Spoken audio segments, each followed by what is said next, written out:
Good afternoon. Let's try that one more time. Good afternoon.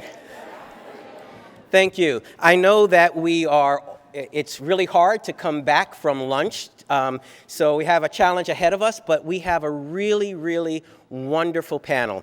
So I just want to begin. Now, Jack said that he doesn't tell jokes, or he was told not to tell any more jokes. Well, I'm known among my staff of the two agencies where I've been privileged to be the executive director and CEO of starting almost every meeting with a joke.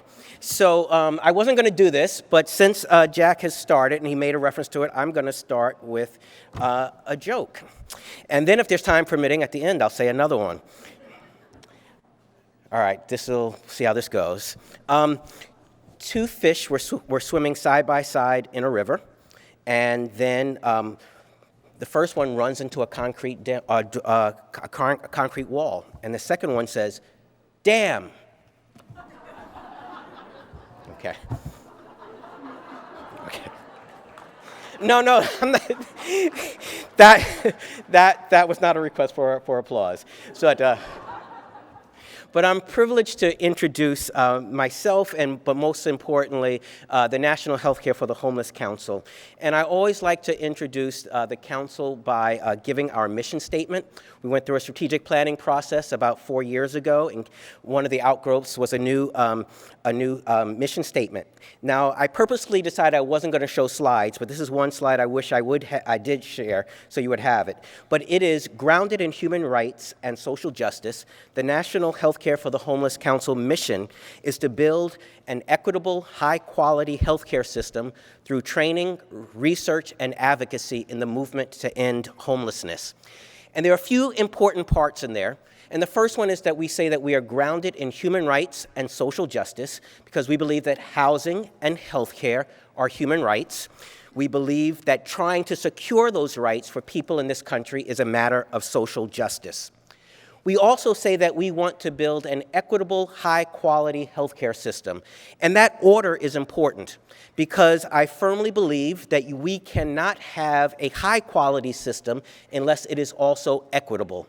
As I like to say, high quality for some is not the high-quality healthcare system that we want, nor the ones that we need. So one of the great things about the council is that everything we do is informed by those on the front line.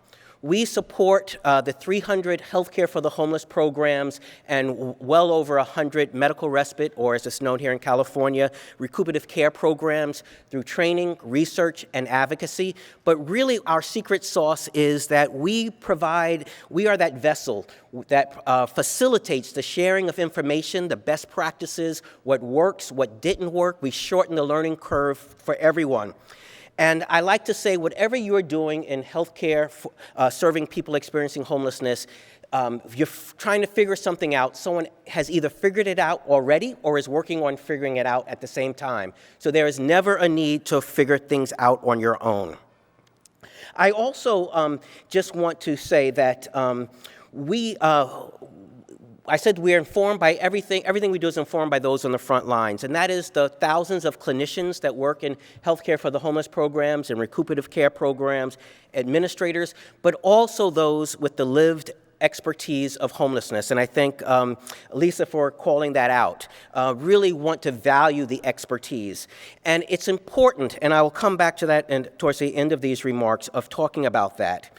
I will also say that from the time that I've been at the council, and I've been involved with the council for well over 20 years as a member, and we value our members and because we learn from each other, and just really want to commend the Illumination Foundation for not only just for putting on this event, but for many years they have been one of our leading members. They are doing things that are innovative, they are doing things that are successful, and we have learned from them. Paul has been on our board, he's been taking a leadership position.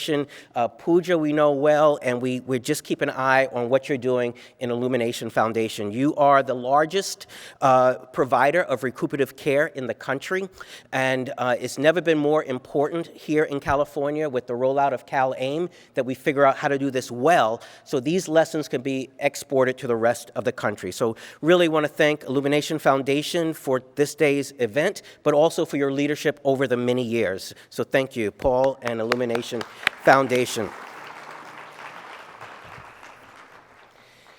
The Council for the last 5 years has really been extremely focused on race equity. And health equity and addressing that, because we understand, as we heard, that there is a tremendous racial dimension to homelessness as it is expressed and found in the United States. And in fact, it would be hard to imagine homelessness existing with the dimensions that it does and how we see it in this country, except for understanding it through the lens of racism and our need to address race equity. It is no accident that African Americans are 3 times more likely to be experiencing homelessness, nor that Native Americans are also 3 to 5 times more likely to be experiencing homelessness. The populations that have been the victims of systemic racism, systemic dispossession of land, of being discriminated against. So we know we have to address that as we are dealing with addressing homelessness and as we are addressing health disparities among people experiencing homelessness. I want to say a few words by reading definitions of health equity. And this was in our preparation call. We said, well, what is the definition? And really want to thank Dr. Piri Ackerman-Barger. She came up with 2 definitions that we use in our formation of this panel. And just want to read one of them. One of them is for Braveman, Ackman, Orleans, Proctor, and Plow, which states, health equity means that everyone has a fair and just opportunity to be healthier. This requires moving obstacles to health, such as poverty, discrimination, and their consequences, including powerlessness and lack of access to good jobs with fair pay, quality education and housing, safe environments, and health care. Also, Jones, in 2014, stated, achieving health equity requires valuing all individuals and populations equally, recognizing and rectifying historical injustices and providing resources according to need. Health disparities will be eliminated when health equity is achieved. And another way to think of this is that health equity will be achieved when health inequities that are structural and systemic in nature are addressed and eliminated. One of the key barriers, our topic is eliminating structural barriers to accessing health care. And one of the key barriers in this country is lack of insurance. So fortunately, with the Affordable Care Act, we had many states covering single adults with Medicaid, poor single adults with Medicaid for the first time. But we still have 12 states that have not expanded Medicaid. And when we look at our data of seeing what the change has been in access to health care, how many people receive care, but most importantly, how many people are we able to refer to specialty care, there's a sharp disparity between states that have expanded Medicaid and those that haven't. And we know that this is extremely important if we are to eliminate barriers to health care. But we know that insurance is not enough. Many people with insurance still don't have access to health care, so we will address some of that in our panel. I also want to address very briefly the importance of data, which has come up several times in this morning's discussion. And I want to quote something that Dr. Kate Vickery-Diaz, Dr. Kate Diaz-Vickery, a physician in Hennepin County in Minnesota, and one of our members, she's actually chair of our research committee, said when her mentor told her, said when you see injustice and she said, don't get mad about injustice, get data. So I love that, and we're going to talk about that. But I also want to say, but what happens when you can't get data? What happens when the data is missing? One of my privileges of being in this position is lifting up the voice of those who are providing care to people experiencing homelessness was being asked to serve on the Presidential COVID-19 Health Equity Task Force.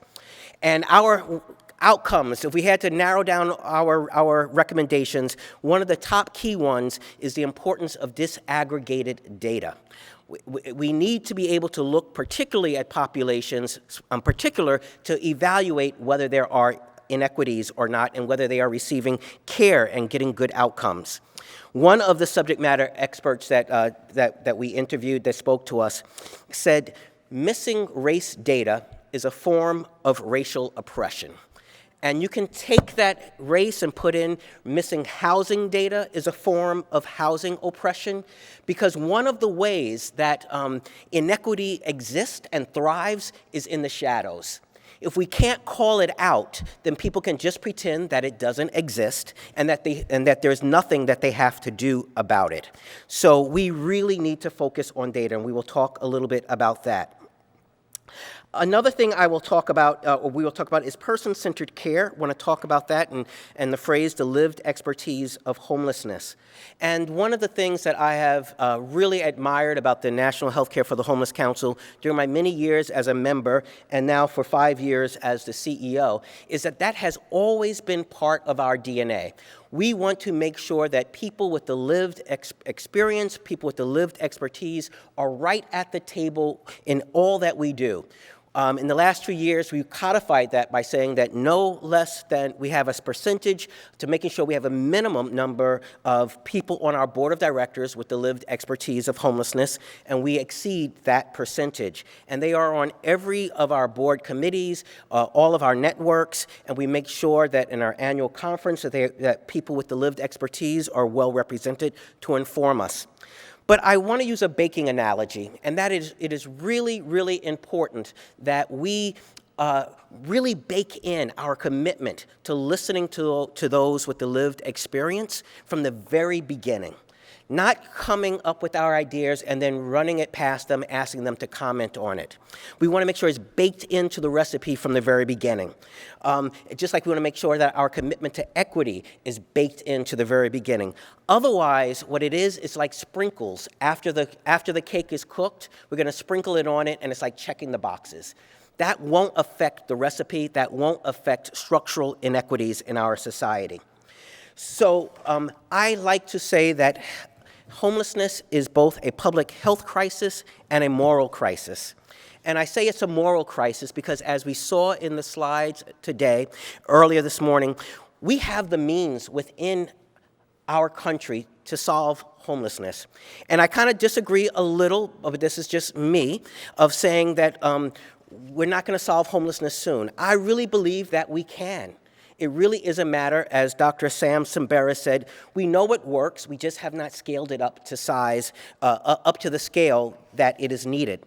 So we have seen in our response to COVID things that have never been done before in my long career, or at least that I'm aware of, where the nation took note and said, we have to find out what can we do to protect the health of people experiencing homelessness. And we said we're going to take them from encampments, we're going to take those who are vulnerable from congregate settings and place them in isolation and quarantine sites, in alternative care sites. As Dr. Cheryl Ho from Santa Clara said, I always used to say that it's just a matter of political will that we can really solve homelessness. I used to say it, but I didn't really believe it. But she said, I saw what our Department of Health did. We said almost overnight, we took 1,300 people out of encampments and placed them in hotels. So if we could do that, we can figure out how to keep them there and how to keep them housed and making sure they get the services that they need. So we want to make sure that we are eliminating the structural barriers to accessing health care, because we know that health care for many people is a means of staying in their homes, and for those who are already experiencing homelessness to get into housing, because housing is health care. Health care and housing are human rights. I'd like to, you can clap, thank you. Now I'd like to invite up to the stage our distinguished panelist, Cara Carter, Senior Vice President for Strategy and Programs for the California Healthcare Foundation, Dr. Ashish Abraham, President and Co-Founder, Foresight Health Solutions, and Dr. Piri Ackerman-Barger, Associate Dean for Health Equity, Diversity, and Inclusion, from the clinical, and is also a clinical professor and director of faculty development for education and teaching at UC Davis. Thank you all for being a panelist here today. And as a reminder, if anyone from the audience has questions for any of these speakers, you can submit them using the QR code at the back of your program. So I'd like to begin by asking Peary, Dr. Ackerman Barger. We heard a lot this morning, and I'd like to ask, can you address mistrust of the healthcare system by those who historically have been discriminated against, and to what extent does the mistrust of the healthcare system impact health equity? Thank you for that question, and it's almost like where to begin in answering the question. One of the places that we can begin is looking at what we have done historically in the medical or healthcare system. There's a book written by Harriet Washington that outlines some of the medical atrocities that have happened in our country over time. And so for folks in the African American community, we know about these things, we remember these things. One of the things that we're taught often in healthcare or in schools of nursing is the example of the Tuskegee study.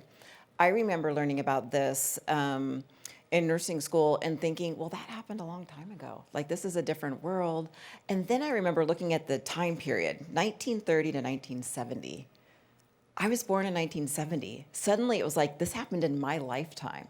And then I thought about my dad, a Black man, was in the age group of the men that were in the Tuskegee study. So this has been a betrayal. This has been a breach of a community. And one of the ways that we see this playing out in real time is with COVID vaccines. And what we need to understand is that fear and that mistrust, it's not irrational. It's actually based on historical data. It is a very rational kind of mistrust. And so there's that historical piece. And then there's those individual interactions that happen when you go to see your healthcare provider and they don't believe that you're having pain, or they assume that since you say that you have back pain that you must be trying to get medication. So there are all these reasons that people would mistrust, and it just takes one thing where somebody says, I'm not sure that I'm safe, I'm not sure I want my family to go in and get this care. Thank you. So therefore, it would that would be a barrier to people accessing care because they don't trust it. Absolutely. I mean, if you think about the continuum, you have to talk about having insurance, being able to pay for it. If people can pay, can they get there? Can they physically get to the place that they need to go? And if they have those things, will they choose to? And will they choose to has a lot to do with trust. And I just gave examples of a couple of communities. There are many groups of people that mistrust the healthcare system. I mean, think about people who are undocumented. Think about people from the LGBTQ plus community. Think about people that are living with obesity. So if you are living with obesity, you know that every single time you go and interact with the healthcare system, somebody's gonna blame you. All you need to do is diet and exercise, as if it's that easy, right? So who wants to experience that, and how sick do you have to be before you decide that you're gonna, experience that treatment? Thank you. And then with more health complications, you're further down the road because you haven't gotten ongoing preventive care yeah. Yes, exactly. Thank you.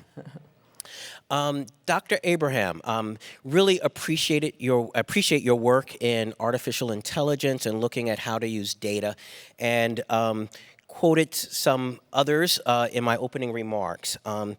And I really appreciate a webinar you did for the council in conjunction with the Illumination Foundation on how you're using artificial intelligence, and Pooja made some reference to it, to stratify risk. So I just want to ask, can you give a brief overview of that work?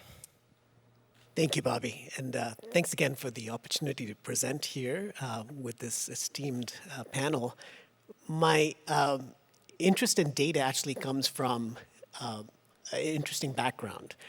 I'm a family medicine doc by background, but I've spent the last 20-odd years of my career either in strategic consulting or on the health plan side. And I've always felt that there has been sort of an opportunity missed in the appropriate use of data in really affecting care for the most marginalized. And there's sort of this continuum of analytic complexity, right, that actually exists in today's world, where the more complex analytics becomes, the more value you're able to gain from it. And analytics is on a continuum. So at the very base of the continuum is what is called descriptive analytics.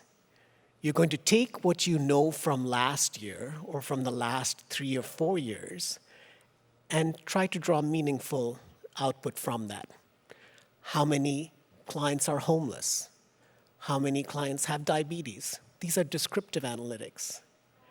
And I'd say 80% of all the analytics that exists in the healthcare world today is in this world of descriptive analytics.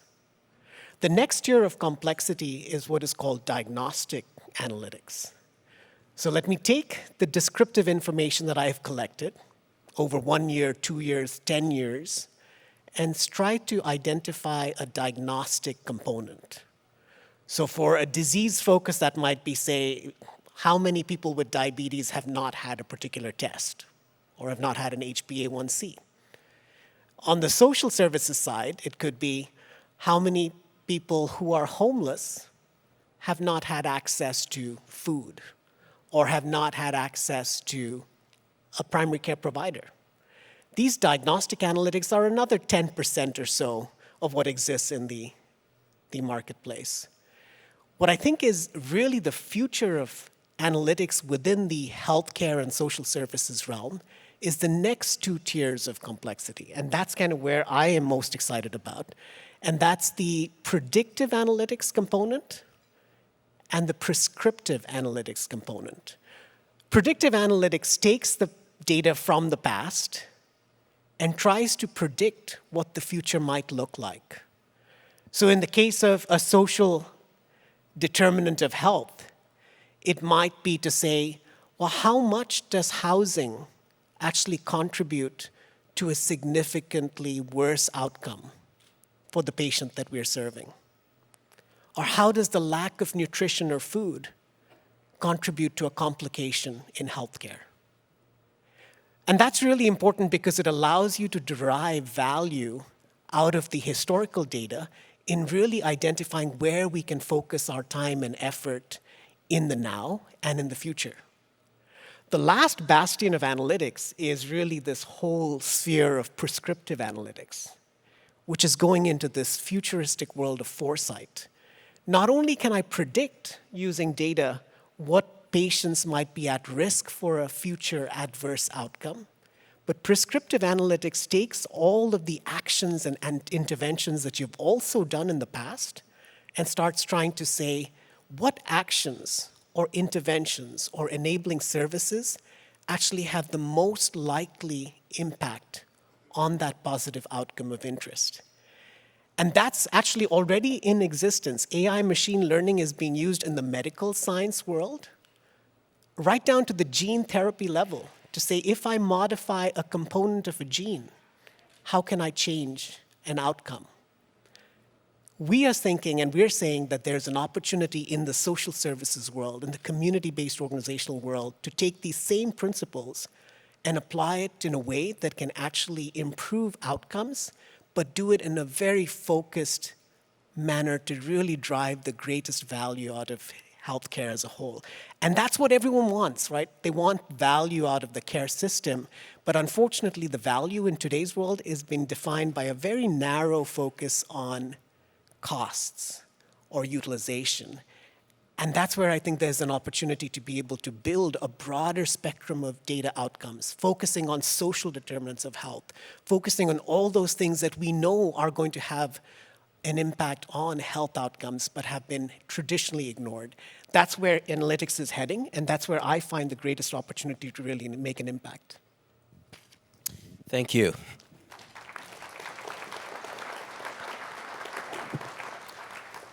And in our next round of questions, we're going to come back to that, but also talk about the dark side of that. So we want to, Cara, Thank you for your work with the California Healthcare Foundation, and know you have focused on ways to increase access. So I want to ask you, how has your work there informed ways to increase access and improve the way care is delivered to people with complex health needs, such as those experiencing homelessness or with serious mental illness?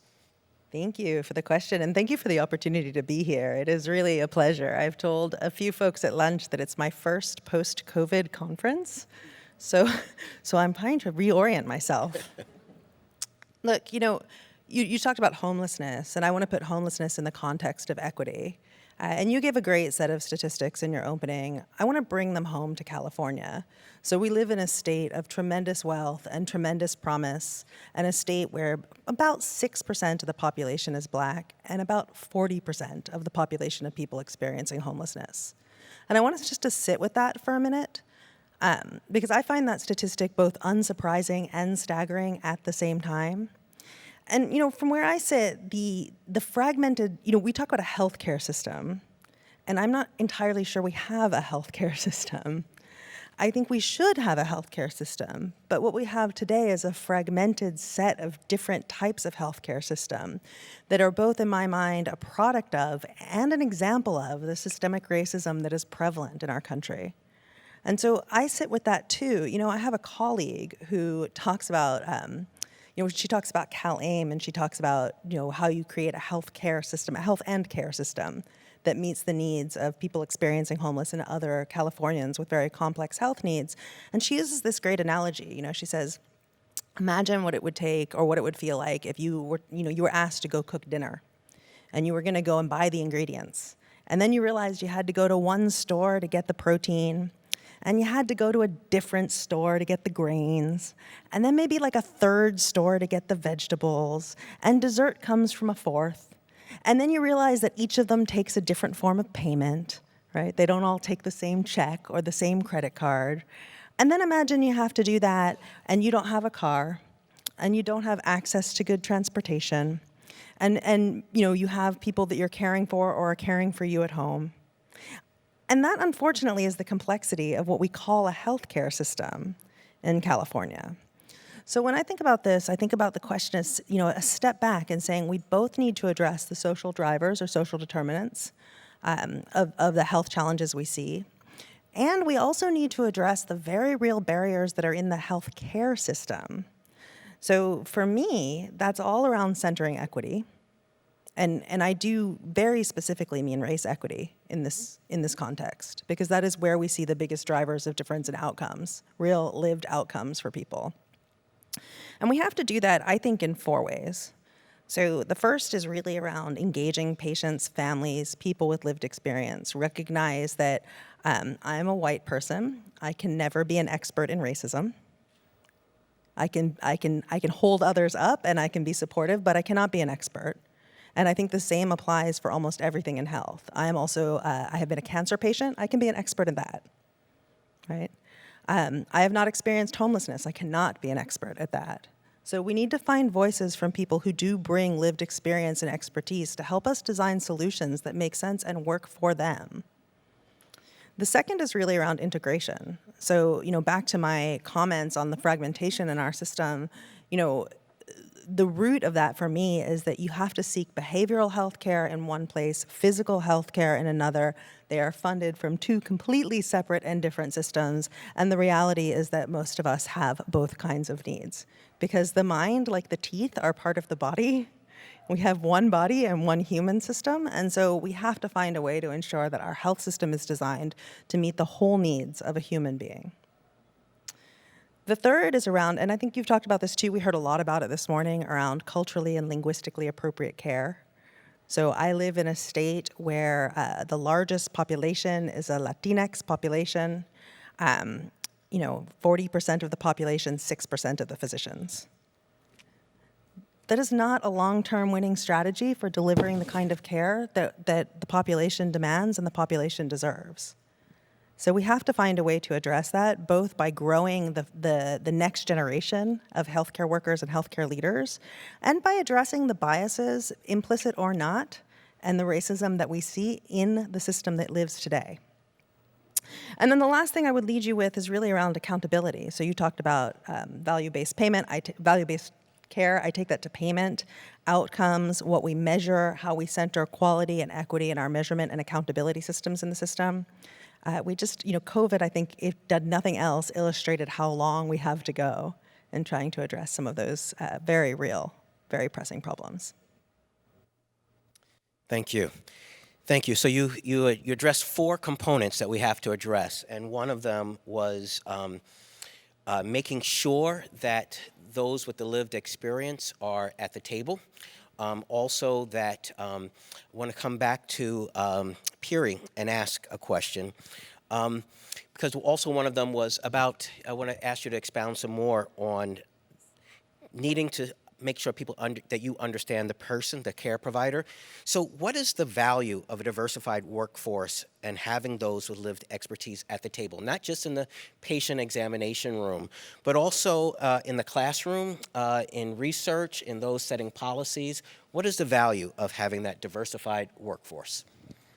Yeah, there are multiple ways that diversity is valuable. One of them is in the form of something that we call cognitive diversity. And this is something that Scott Page, who is a mathematician, walked us through the logic of how, when there are groups of people that have different lived experiences, that have different perspectives, that have different ways of processing information, when they come together, they are better at problem solving and innovating than homogenous groups of people, right? And so what we want are groups of people that can think outside of the box to help us create the outcomes that we haven't seen. I mean, when we look at health disparities as a metric for health equities, we're essentially looking at a wicked problem. A wicked problem is something that has so many moving parts, so much complexity that it seems like it's unsolvable.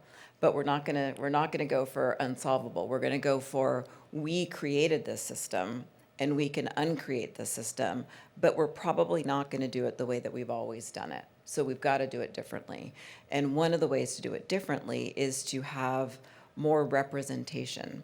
So if you think about representation from the many, aspects of what we do, like in terms of practice, we've been talking about this a little bit, that we should have racially concordant care, but we can also have identity concordant and socially concordant care. So that means that if you're a patient, there is an opportunity now and again to have a provider that shares some aspect of your background with you and may understand you in a way that your other providers may not understand you.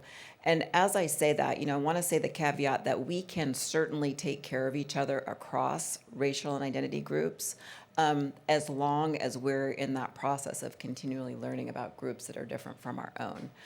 But we also need representation when policies are being made, when we're talking about resource allocation. When we're making those policies, like, you just mentioned being a cancer survivor. So when we're making decisions about policies and resource allocation around cancer treatment, it would be great to have people that have that lived experience. We can take that back to addressing homelessness. It is really helpful to have the perspectives of people who have lived on the streets and know what it's like to help us change the narrative about what homelessness means. Not to divulge too much, but I experienced homelessness when I was a child and a teen. And I didn't really realize that what I experienced, I didn't know that living in a car or living in a tent meant that you're homeless. I mean, I certainly had a home. I went to the same place after school and all of these sorts of things. But I just had somebody recently say, just in a round way, somebody that's, into DEI work, said people who choose to be homeless. And I was just staggered by that there's still people that don't realize that there are more factors than choices, or that the choices that people had were, between a rock and a hard place, essentially. So we need that around resource allocation and policy making. We need that in education. Who is creating curricula? And you used an example just a minute ago about the cake and the sprinkles. That resonated with me because a lot of schools are saying, well, we want to add social determinants of health and health equity to our curriculum. We'll just sort of sprinkle it in the classes. And I've been saying, I mean, your heart is in the right place, but if you're just sprinkling it in, it's not really getting to the heart of what we need to be teaching. We need to be teaching students to be equity-minded, to have the knowledge and the skills and the desire to change the system as it exists. So we need to be teaching that in our schools. We're not teaching social determinants and health equity as something that's interesting. We're teaching it because we need people to take action. And then the other area I wanted to talk about was research. We need diverse researchers. There is a process called epistemic exclusion, where there are primary voices that are held up in the canon of whatever the discipline is as the right way, looking for the answer to a problem. And we know that there are multiple answers to complex problems, number one. And we also know that if it's the same folks doing the research, they tend to do research on people that are similar to them. So we don't end up having robust data on, underrepresented, marginalized groups. Then thinking about how is that research, there's more and more movement towards qualitative research, but previously we've only felt like numbers are the only sort of data that don't have bias. And I would certainly argue that. And the last thing is, how are those data interpreted? How do we take that data and decide how we're going to practice in medicine and healthcare and nursing? So we need all of those things. Those are all aspects of diversity, the way that we think and the way that we represent the different aspects of healthcare. Thank you. You used an example at dinner last night. You actually used two. I asked you to pick out one of them because I think it really illustrates the point. So you Okay. can choose. Remind me what those were. Okay. One was about research, and one was what I would call, on a personal level, blindness of not recognizing our biases. Yeah, so both of those things. So the blindness piece, I mean, that's the thing that keeps me awake at night is I know the things that I know. I know things about people that have backgrounds similar to mine. What I don't know is what I don't know, right? And this is why I'm so intrigued by the notion of cultural humility, because in this, we go into every interaction understanding that during this interaction, there's something that I can learn about people that have a different lived experience. And so we are often, practicing medicine or interacting with individuals, families, communities, having no idea about the context of their life. We will often think, well, if you didn't do this, then you wouldn't be in this situation, without understanding sort of the context behind it. One of the examples that I have used is I actually met somebody like a week ago, and she had 27 different foster children. And I was like, wow, that's a kind of diversity that we don't talk about. You have a unique insight into families. And she's like, the thing that resonates the most is that when I got kids that were damaged, experienced trauma, I was angry with the moms. And then at some point you'd have an interaction with the moms and realize that most of those moms had been in the foster system, had a parent with mental health issues or substance abuse that, she really needed to understand that blind spot, which is the context of care. Yeah. Did I answer your question? Sort of. So I'm going to answer it. But I want to. One of the things that let me just say this: as a black man, I know when I walk into the room, if there are no other African Americans there, the conversation changes, and I know that because I talk to people what happened when I wasn't there versus when I am there. So one of the things you said was that you were at a meeting and someone said that the reason why they can't find black leaders is because blacks don't want to aspire to positions of leadership, and it just made your jaw drop. Yes. And it just said, wow, not only did they think that, but they felt confident enough in that they said it and were expecting validation. But if there is more diversity on an ongoing basis in those kinds of rooms, that would not happen. So, Yeah, thank you for sharing that example that I shared with you. Right. Dr. Abraham, now I'm going to ask you a two-parter. Said you talked about the benefits of how big data AI can help, but I want to ask you, what are some ways that we can protect the misuse of data, because we have seen where algorithms are faulty. We've seen that in the COVID epidemic. One of the nurses who was on the COVID-19 Health Task Force was just astounded when she said, now I know why when my patients of color were not getting the right oxygen saturation reading, because it wasn't designed for people with darker skin, and it was a systemic undercounting of the severity of their illness, so they weren't getting the care that they needed. So that's one example. What are ways we can what can we do to prevent systemic inequity being built into these algorithms? And then the second part is, what outcome measures should we be measuring to see if we're making progress on health equity? Thank you so much, Bobby. And both are absolutely critical questions to answer. The first one, this whole issue around bias in AI is a real one. And there's been entire books written about it. Virginia Eubanks, one of the researchers of technology and the drawbacks of technology, writes about this and says, if systems, data collection, data analytic, and decision-making tools aren't created expressly with the intent of dismantling inequity, then they're only going to propagate and accelerate it. And we see that all the time. Large companies, Facebook, Amazon, based upon sort of the algorithms that are created, might actually enhance or increase this discrimination and this bias. So how do you prevent it? I'll talk to you about sort of the other extreme, right? Traditional research, and as a clinician, I come from the traditional model of research, which is very linear. We look for one issue and one output, and we do all these randomized control trials to kind of define or create whether or not there is a connection.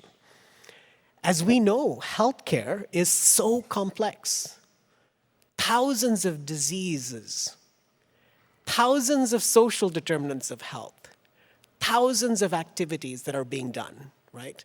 If we adopt the traditional research methodologies, which, by the way, we've been doing for centuries, right? We have perpetuated inequity. The computer comes in and says, I, as a computer, have no biases, right? You put the data in, I will find the correlationships and the causations between thousands, if not millions, of data factors. So just in and of itself, there potentially could be a benefit of these computer-based analytic models. The problem now is twofold. One, the people that are entering the data in the system have their own biases, right? And the people that are interpreting the results of the computer output also have their own biases. So and you've both mentioned this so eloquently, the key element is to create sort of the diversity in the groups of individuals that are doing both. When I talk about the data entry part, if we don't have diversity in our physicians, in our nurses, in our social workers, in our community-based workers, in our housing navigators, we are going to create biases because the data entry is not going to be complete.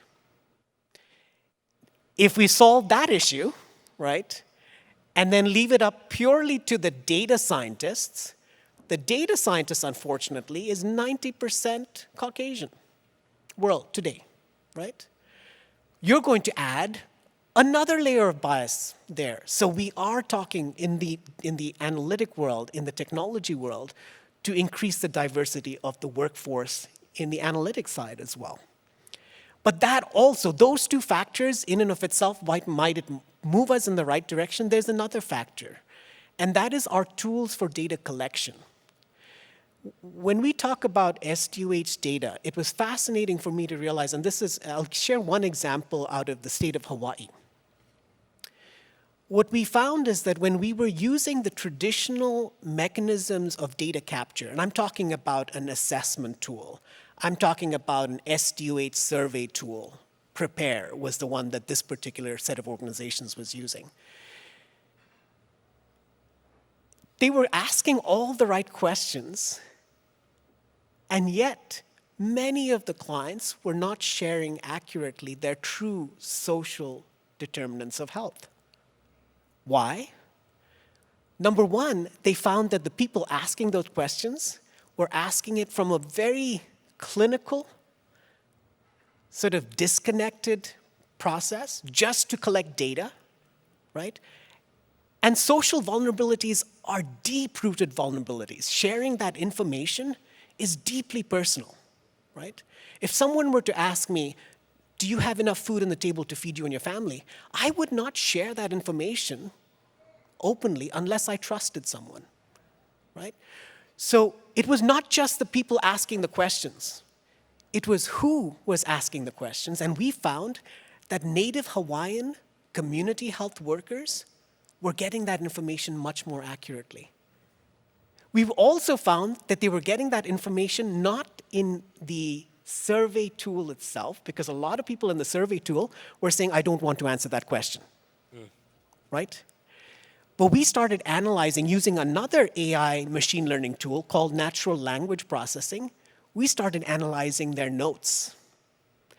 And in their notes, in this context of a relationship that had been built, in this context of a story that was being shared, deeply personal, we found that the capture of social determinants of health increased by 3-fold, 4-fold, and in some cases even 5-fold. 500% more, right?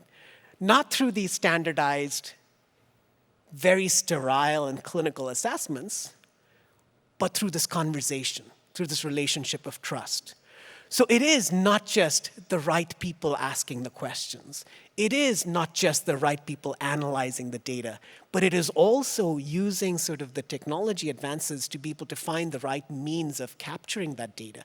I think it's a combination of all of these factors that I believe will allow us to be able to take this whole process away from its traditional biases towards sort of a more realistic, humane, an empathetic way of being able to address or to identify and address disparities in a way that can be actionable. So I hope that gives some of this context, because it's not an easy solution. But I'd much rather have groups like this, diverse, representing people who are truly vulnerable, make these determinations around these algorithms than the Facebooks, the Googles, the Amazons of the world. That's what excites me about this forum and the work that we're doing together here. Thank you so much. Thank you. Cara, your work with the California Healthcare Foundation gives you a chance to, in a sense, to sit back and say, what do we want the system to look like? So I'm a vision guy. I'm inspired by people with vision. The Pauls that started Illumination Foundation, as Paul Leon said, we didn't know what we were going to do, but we had to do something. So we've had a lot of experience now, and you've had time. What would a well-functioning healthcare system look like to you here in California? I love that question. I can just dream. I mean, a well-functioning healthcare system, to me, would first and foremost be a system. It would be one system that looks at every individual human being that walks in and encounters it and treats that human being as one whole human being with interesting, diverse set of experiences and background, and celebrates everything that human being brings and looks to find ways to address whatever it is that they're walking into that office for. So what does that mean?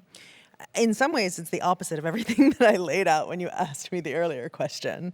Every person, I'm based in California, so it's a California Foundation, so I would say every Californian should have access to a medical home, to a PCP, who meets them where they are.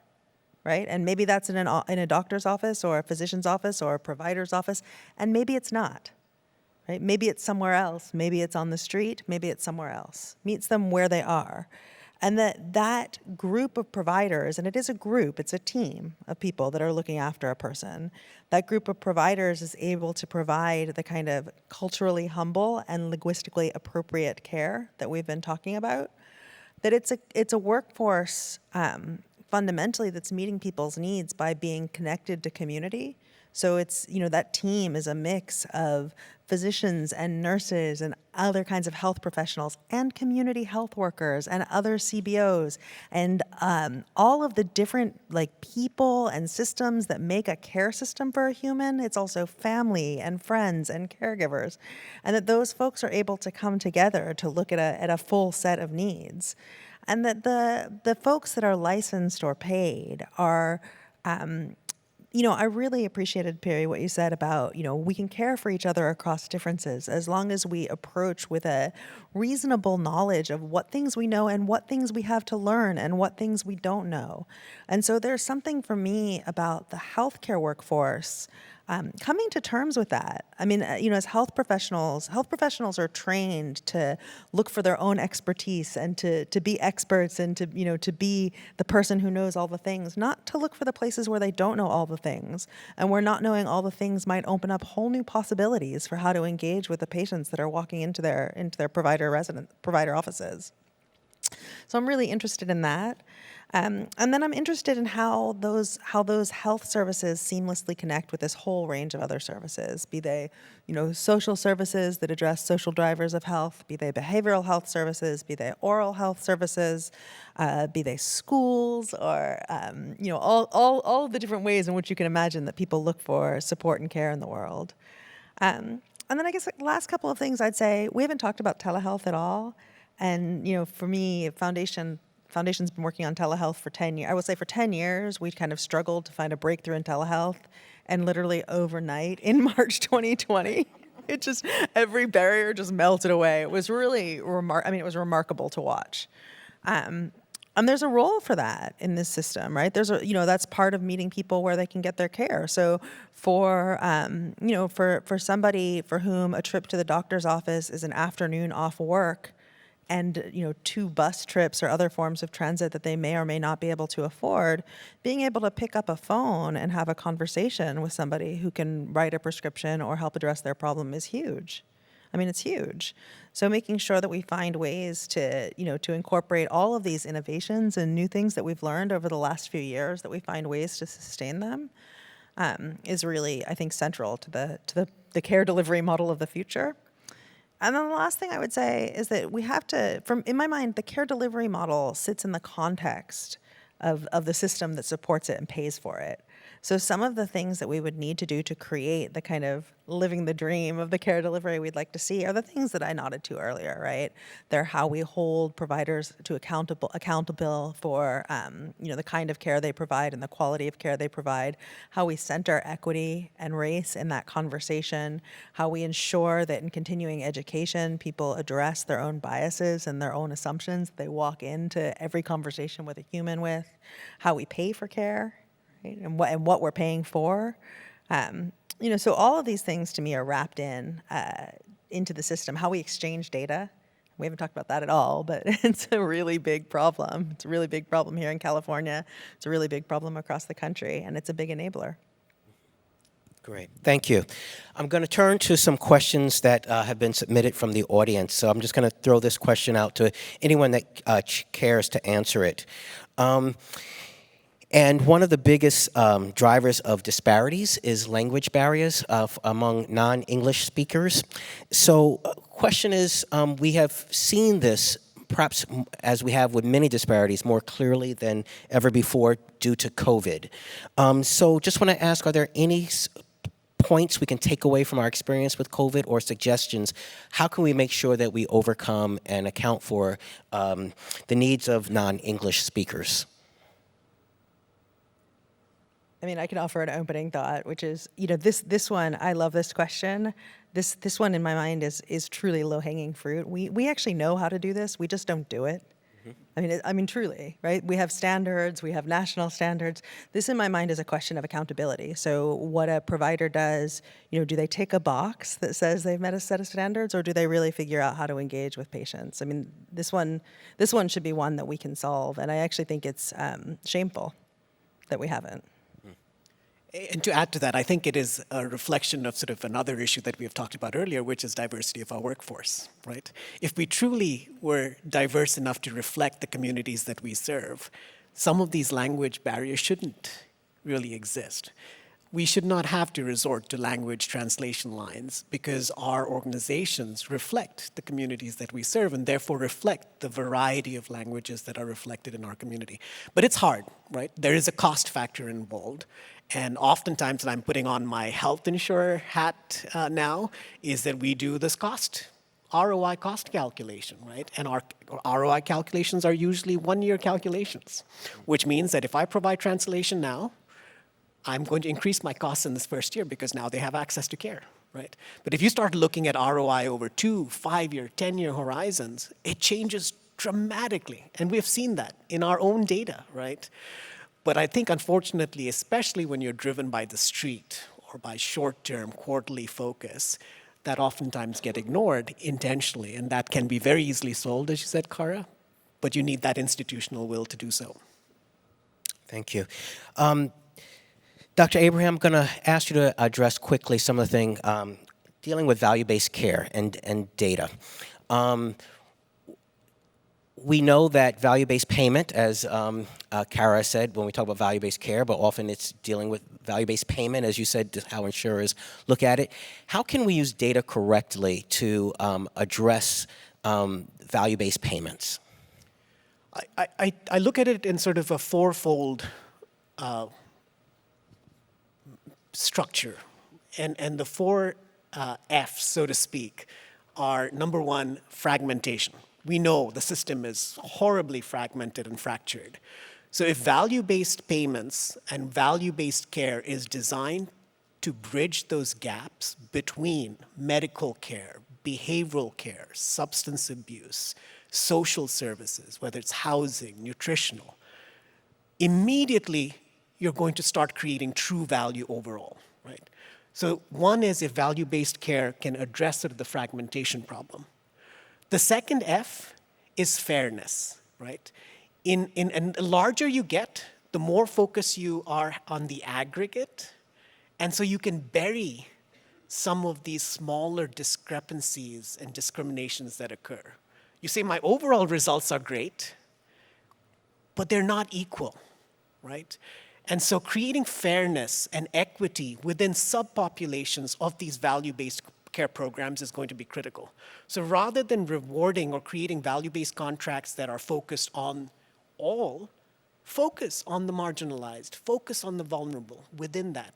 And what I call those is high-risk value-based pools or cohorts. Because rather than creating everyone sort of at that same level, because we know that there's so many structural inequities, create smaller value-based pools for those that are truly marginalized, small and higher risk, obviously, and build strong incentives to do that. Now, when I say incentives, I mean the third F, which is funding.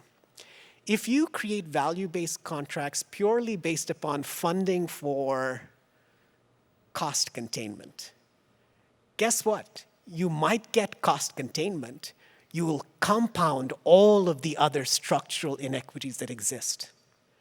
So build funding mechanisms to be able to not only achieve the cost savings goals, which is absolutely critical, not only achieve the quality goals, and everyone knows that there's a few standard quality measures, everyone focuses on them, but all of the quality measures that focus on the social determinants, the elements that are, we know, contribute to sometimes 70, 80% of the overarching complexity of patient populations are ignored in these value-based contracts, which is that last F, which is focus.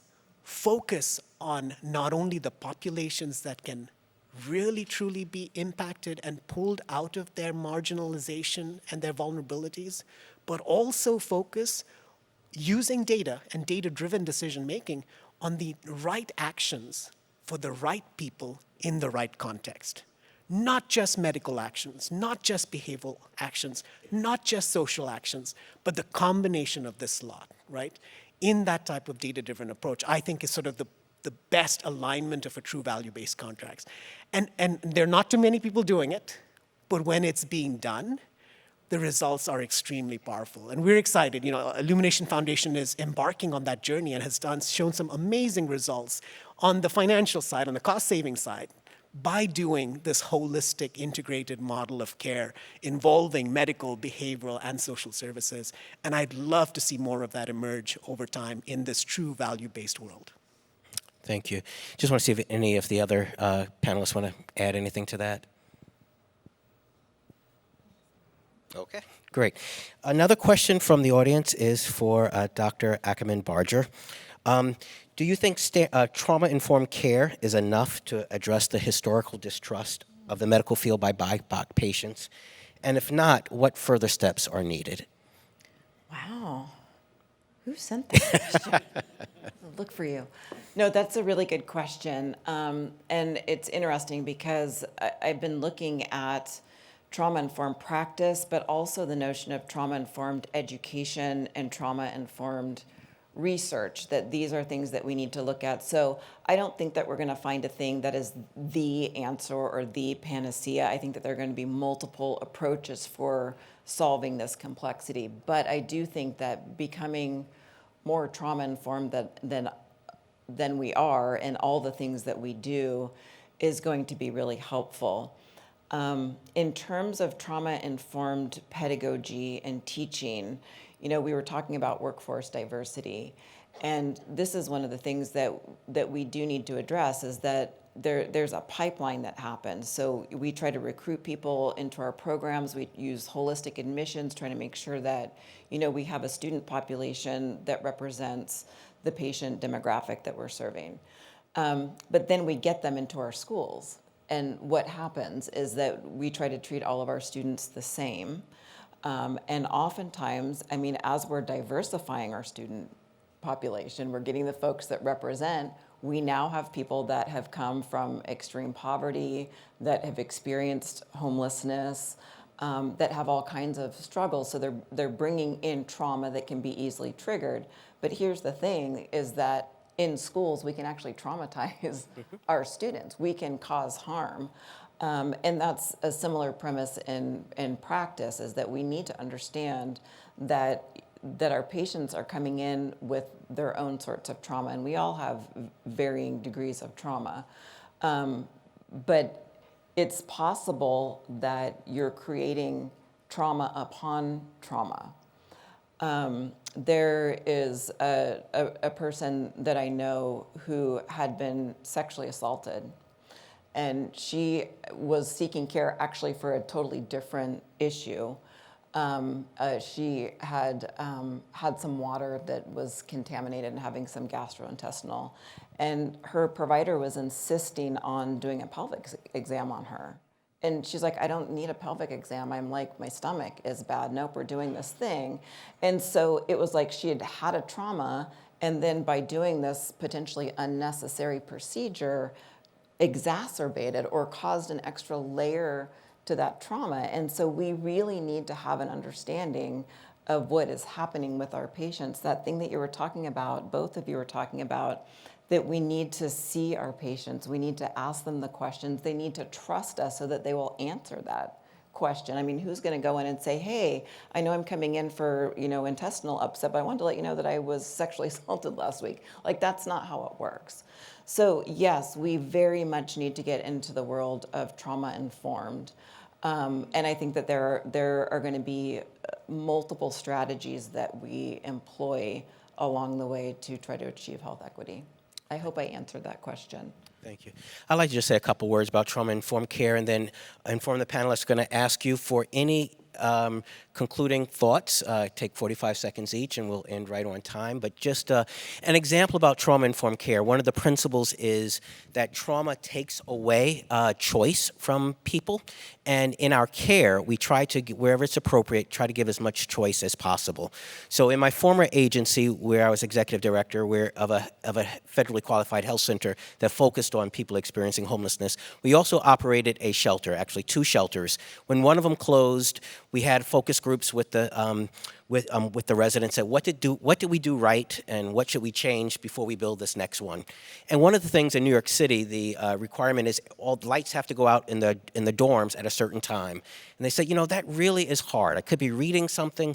So we built into the structure next to each bed individual lights that were shaded just directly on that bed so it didn't disturb anyone else, and that made a huge difference. So trying to give people choice back is important. Otherwise, as we are re-traumatizing them, and it makes it harder. So trauma-informed care is what can we do recognizing that people have trauma, and how can we change our practices and processes not to take account of that trauma, and especially not to re-traumatize people. So final concluding thoughts. We'll go down this line, Dr. Abraham, and then we'll just move down.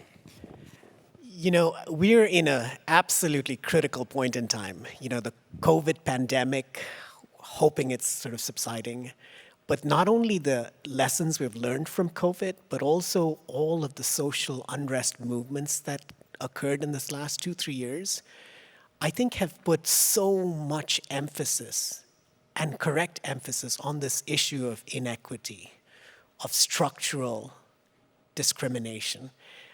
I think it is absolutely critical for us in the community-based health and social support world to be able to take advantage of this critical time that we're in to be able to really create transformative change. A lot of the pieces are coming together, and I'm excited to see collaboration and partnership across these traditionally fragmented barriers that have existed in healthcare. I do think and I hope that data will be a key part of that process. Data-based analytic decision-making becomes a key part of the process, because at the end of the day, we have to show the value of what we're doing, the true impact of what we're doing, and how it can create both cost efficiency, quality improvement, and better quality of life for all of the folks that we serve. So I urge you again to take advantage of this time, do whatever you can in small ways to be able to build this continuum of better care for those that are most vulnerable and marginalized. Do I have to follow that?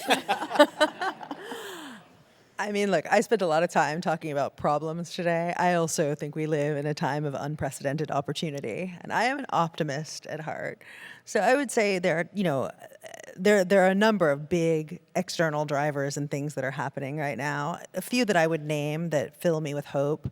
This administration in California has, I think, a very clear commitment to coverage and ensuring that we have coverage for all Californians, regardless of immigration status. So they've made a commitment, hopefully this year, to expand Medi-Cal to all undocumented adults, so who are income eligible.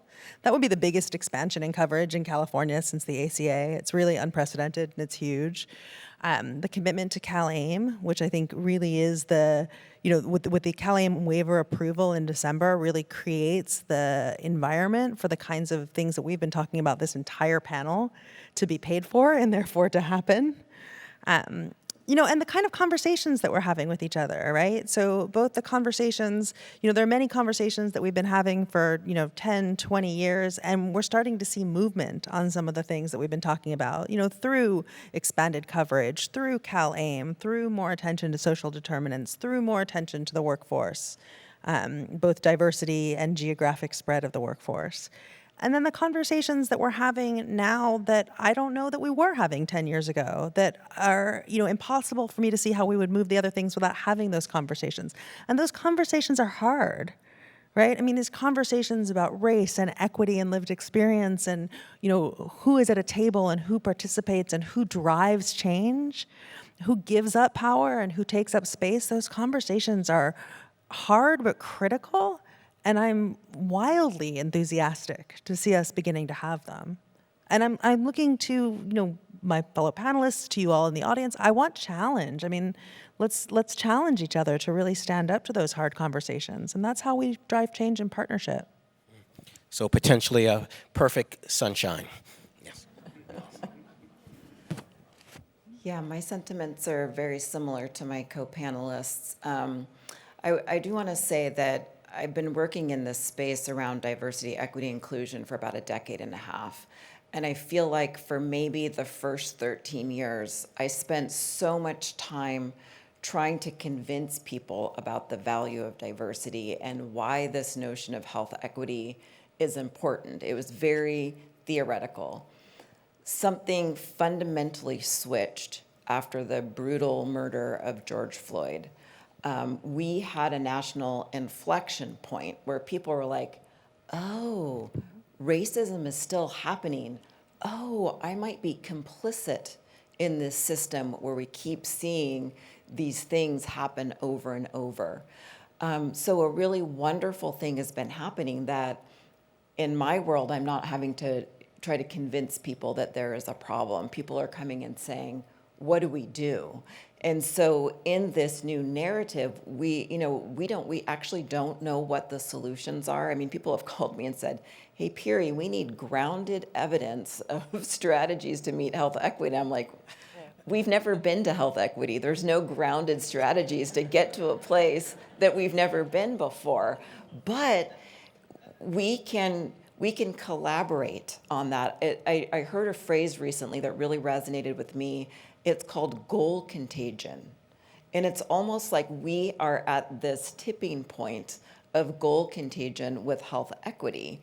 And now we are mobilized. We're having conferences like this where we're talking about, okay, we know that this is important. How are we going to get to that next step?